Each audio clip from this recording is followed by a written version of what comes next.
Mesdames et messieurs, bonsoir. Bienvenue sur Sahel TV. Tout de suite, les principaux titres de ce journal. En visite à Nouakchott, la sous-secrétaire adjointe américaine chargée des affaires africaines s'entretient avec le ministre des Affaires étrangères et de la coopération.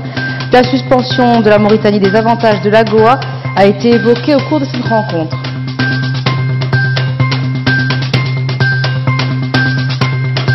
Le porte-parole du gouvernement reconnaît les difficultés que traverse la SNIM, en cause l'effondrement des prix du fer à l'international.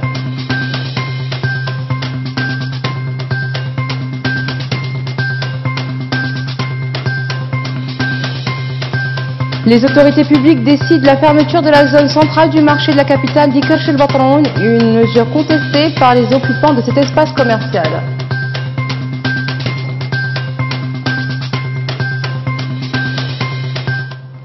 Le ministre mauritanien des Affaires étrangères de la coopération, Smaïl Cheikh Ahmed, s'est entretenu aujourd'hui à Nouakchott avec Madame Whitney Baird, sous-secrétaire adjointe américaine chargée des affaires africaines, qui est actuellement en visite en Mauritanie. Cette visite intervient au lendemain de la décision prise par Donald Trump de suspendre à la Mauritanie des facilités accordées dans le cadre de la loi sur la croissance et les perspectives économiques en Afrique, l'AGOA, à partir du 1er janvier 2019. Les deux responsables ont sans doute évoqué ce problème qui a provoqué une levée de boucliers dans les milieux officiels mauritaniens. Sidi Mohamed El Maham, porte-parole du gouvernement mauritanien, a reconnu les difficultés que traverse la Société nationale industrielle et minière de Mauritanie, la SNIM. Le porte-parole s'exprimait ce jeudi lors de la conférence de presse hebdomadaire du gouvernement. Selon El Maham, ces difficultés résultent de l'effondrement des prix du fer ces dernières années et de la hausse des prix du pétrole qui rend élevé le coût de production. En même temps, El Maham a assuré qu'aucun travailleur n'a été licencié et que la SNIM s'efforce de résoudre les difficultés, notamment celles liées au coût de production, tout en précisant que la Mauritanie n'a pas le contrôle des marchés internationaux. Auparavant, le ministre mauritanien de l'économie et des finances, Mokhtar Ould Diaye, avait reconnu que la SNIM n'a pas contribué au budget 2019 de l'État en expliquant les difficultés de la société par l'effondrement des prix du fer. Une mission du ministère de l'Intérieur et de la décentralisation a supervisé aujourd'hui la cérémonie d'installation de M. Mohamed Abdallah El Sqayer, maire de la commune d'Elmina, et l'élection de ses 5 adjoints. Le Wali de Nouakchott Sud, qui présidait la mission, a félicité les membres du conseil municipal de la Mourata'a d'Elmina pour la confiance que les populations ont placée en eux, appréciant au passage les conditions dans lesquelles se sont déroulées les élections et la transparence ainsi que la saine concurrence qui les ont marquées dans un contexte de stabilité et de sécurité selon ces termes. Et à son tour, le maire a félicité les conseillers élus et les autorités administratives qui ont supervisé les opérations, appelant le conseil à agir sans tarder sur le terrain au service des citoyens.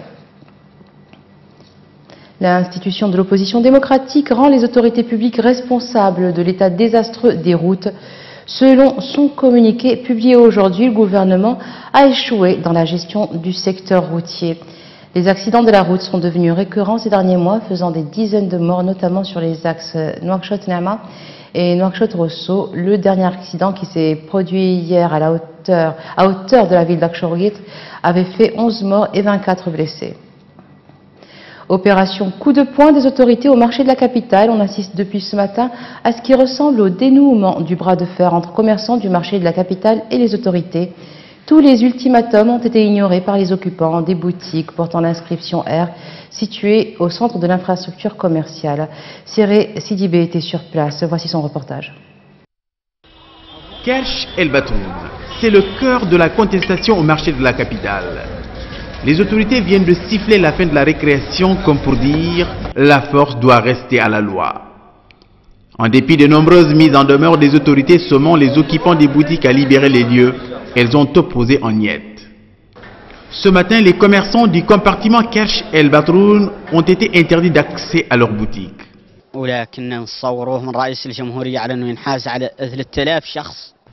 On ne pensait pas que le président de la République allait faire ceci à plus de 3000 personnes. C'est en attendant l'électricité qui nous a été coupée il y a 15 jours. Ce sont les forces de l'ordre qui débarquent pour nous chasser de nos boutiques. Une injustice sans précédent. Aujourd'hui, nous n'avons même pas de quoi nourrir nos familles. Habituellement, nous venons ici travailler le matin et repartir le soir avec de quoi subvenir aux besoins de nos familles. Mais aujourd'hui, il n'y a rien. Les forces de l'ordre ont pris position dans tous les coins et recoins de l'infrastructure commerciale. L'accès aux compartiments en cause devant être démoli pour des raisons de sécurité et contrôlé. Commerçants et forces de l'ordre se regardent en chiens de faïence. La nervosité est dans l'air. Pendant ce temps, les commerçants qui ne sont pas concernés, du moins pour l'instant par la mesure, ont ouvert boutique. Mais ils suivent de près l'évolution de la situation avec frilosité. Accepteront-ils enfin de regagner le marché du centre-ville de Nouakchott flambant neuf? La réponse, c'est dans les jours à venir. On assiste depuis ce matin à la fin du bras de fer entre les autorités et les commerçants du marché de la capitale. La police anti-émeute a investi les lieux, elle est sur les dents. Les boutiques sur lesquelles il y a l'inscription R sont cadenassées. Ces boutiques appartiendraient à l'État. Elles seront démolies dans les heures ou dans les jours qui suivent. C'est récidivé au marché de la capitale pour Sahel TV. Et maintenant, le journal de l'économie avec Hamallah Diakana.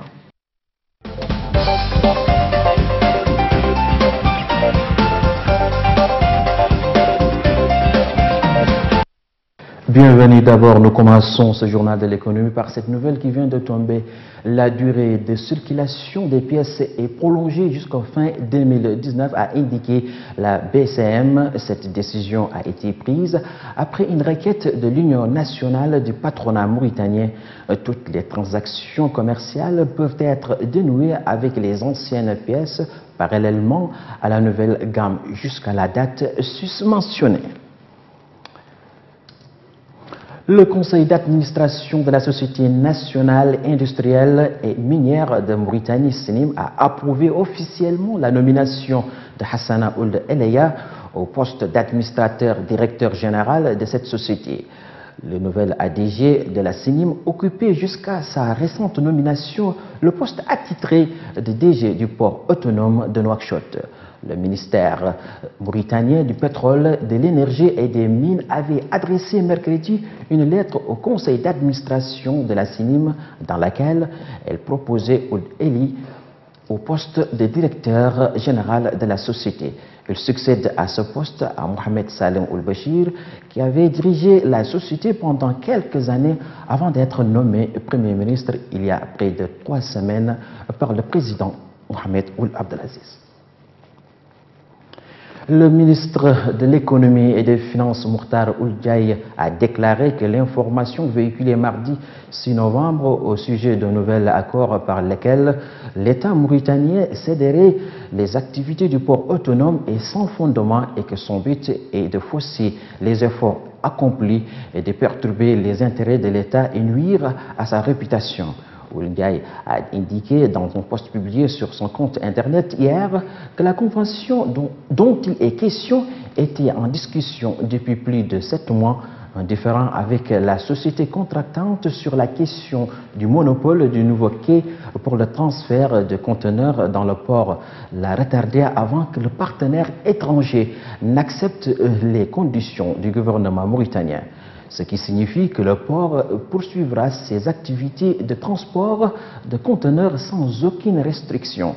Concernant le montant versé chaque année à la Mauritanie, le ministre a déclaré que l'accord convient que l'opérateur verserait $50 pour chaque conteneur de 40 pieds, $75 pour chaque conteneur de 70 pieds et $2 pour chaque mètre cube de carburant.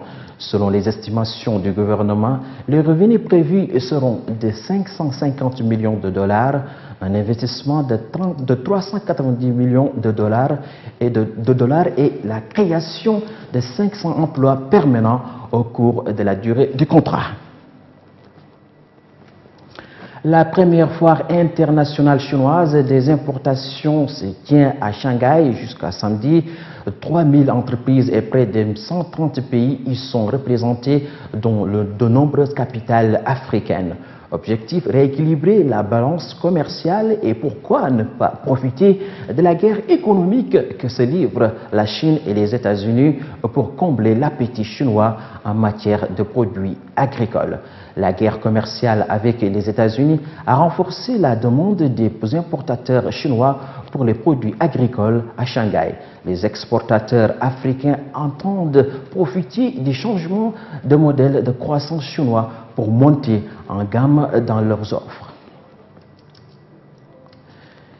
Et la Chine s'apprête à dépasser la France en tant que première destination touristique au monde d'ici 2030, alors que la classe moyenne en croissance en Asie cherche à dépenser davantage en voyage selon des experts du groupe d'études de marche Euromonitor International.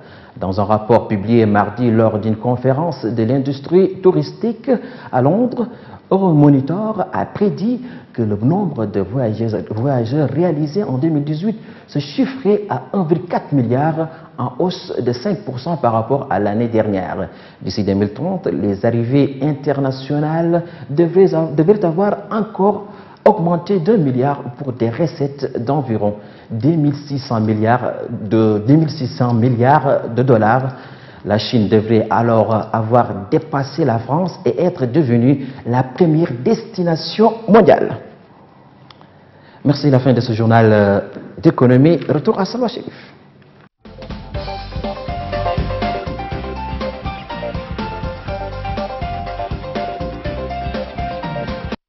Merci Hamoula Diagana. Le ministre français des Affaires étrangères Jean-Yves Le Drian et son homologue sénégalais ont inauguré à Dakar une école de cybersécurité à vocation régionale.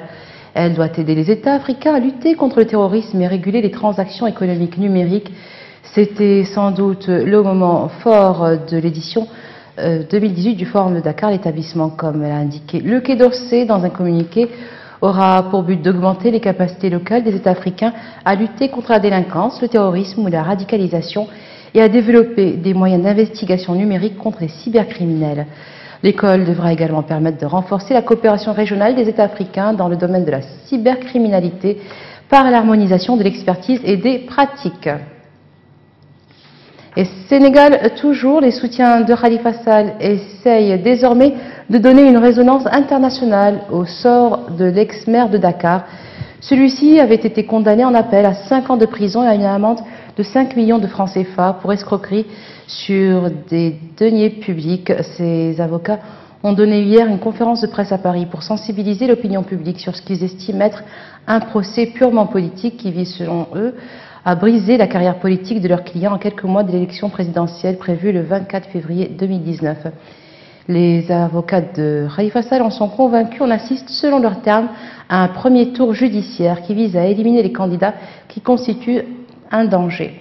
Plusieurs pourvois ont été constitués auprès de la Cour suprême et du Conseil constitutionnel.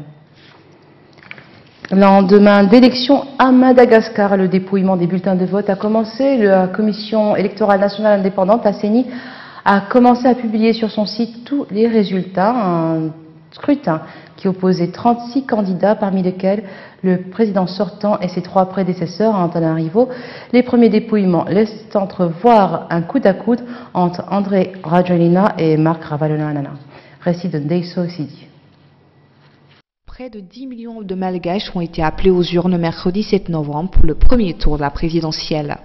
La CENI a commencé à publier depuis ce matin des résultats très partiels, puisqu'à cet après-midi, seuls les résultats de 313 bureaux sur plus de 24 000 avaient été mis en ligne. Les résultats sont mis en ligne au fur et à mesure qu'ils arrivent, mais ne sont pas pour l'instant suffisamment significatifs. La société civile avait demandé que la CENI publie ses résultats en temps réel d'une part, pour apaiser les tensions et faire taire les spéculations d'autre part, pour éviter que les candidats n'annoncent leurs propres résultats avant la CENI et ne revendiquent la victoire, scénario qui a déjà eu lieu en 2002. D'ailleurs, ce mercredi, la Haute Cour constitutionnelle a appelé ses candidats à ne pas annoncer les résultats avant la CENI. Officiellement, celle-ci a 3 semaines pour le faire. Après ces premières publications, 3 principaux candidats se sont déjà exprimés. 2 d'entre eux se disent satisfaits. André Rajoelina et Marc Ravalomanana sont confiants en leur victoire. Les tendances expriment la volonté du changement, a déclaré André Rajoelina depuis le studio de sa télévision. De son côté, Marc Ravalomanana a déclaré « Je suis optimiste et positif. Je ne crois pas qu'il y aura un deuxième tour ». L'ex-président Henry Rajoelinary Mampianina dénonce pour sa part de nombreuses irrégularités lors de ce premier tour. Dans un communiqué, l'ancien chef de l'État a prévenu qu'il ne laisserait pas la population se faire dérober son vote, citant notamment un fichier électoral non valide et la présence de bulletins déjà cochés. Le taux de participation est estimé par la CENI à environ 47%, d'après les résultats actuels. Ce jeudi matin, des individus armés ont attaqué une brigade de la gendarmerie de Namsiga dans le nord du Burkina Faso, à 175 km de la capitale Ouagadougou. Un gendarme a été grièvement blessé. L'attaque a duré une vingtaine de minutes avant d'être repoussée par les forces de défense et de sécurité. Lundi, 2 militaires avaient été tués et 3 blessés par l'explosion d'un engin artisanal à Nassombo, dans le nord du pays, près de la frontière malienne. Le Burkina Faso est confronté depuis début 2015 à des attaques djihadistes de plus en plus fréquentes et meurtrières. Et en Guinée, 2 hommes ont été tués hier soir par des tirs de militaires dans une banlieue de Conakry. Cette banlieue a été secouée dans la journée par des affrontements entre manifestants et forces de l'ordre. L'opposition guinéenne avait appelé à une journée ville morte pour protester contre, selon elle, les violations des accords signés entre elle, la mouvance présidentielle et le gouvernement sur les installations des élus locaux du scrutin du 4 février 2018. Ces 2 victimes portent à 100 le nombre de morts par balle dans la zone de manifestation politique depuis avril 2011, selon l'opposition et les décomptes de la presse guinéenne. 2 jeunes gens tués devant leur concession dans le quartier Ouanidara, en banlieue de Conakry, par des militaires, selon leurs proches, qui précisent que leurs auteurs portaient des bérets rouges. Pour le moment, aucune réaction officielle n'a été enregistrée. En Californie, 12 personnes ont été tuées au cours d'une fusillade dans un bar discothèque hier, lors d'une fête étudiante. Le lieu de la fusillade est situé à une 60aine de kilomètres de Los Angeles. La plupart des victimes se trouvaient dans le bar en question. Un policier intervenant sur les lieux a lui aussi été tué. Le bilan comprenait en outre un nombre indéterminé de blessés admis dans plusieurs hôpitaux de la région. C'est ce qu'a indiqué en tout cas le shérif, qui n'a pas pu préciser à ce stade si le tireur avait été abattu par les forces de l'ordre ou s'il avait retourné son arme contre lui. L'identité du tireur et ses motifs restaient également indéterminés, mais plusieurs témoins qui se trouvaient dans le Borderline Bar & Grill ont décrit un homme en manteau noir, barbu et tenant une arme de poing de gros calibre. Et voilà, ce sera tout pour ce soir. Tout de suite, le rappel des titres. En visite à Nouakchott, la sous-secrétaire adjointe américaine chargée des affaires africaines s'entretient avec le ministre des Affaires étrangères et de la coopération. La suspension de la Mauritanie des avantages de l'AGOA a été évoquée au cours de cette rencontre. Le porte-parole du gouvernement reconnaît les difficultés que traverse la SNIM en cause d'effondrement des prix du fer à l'international.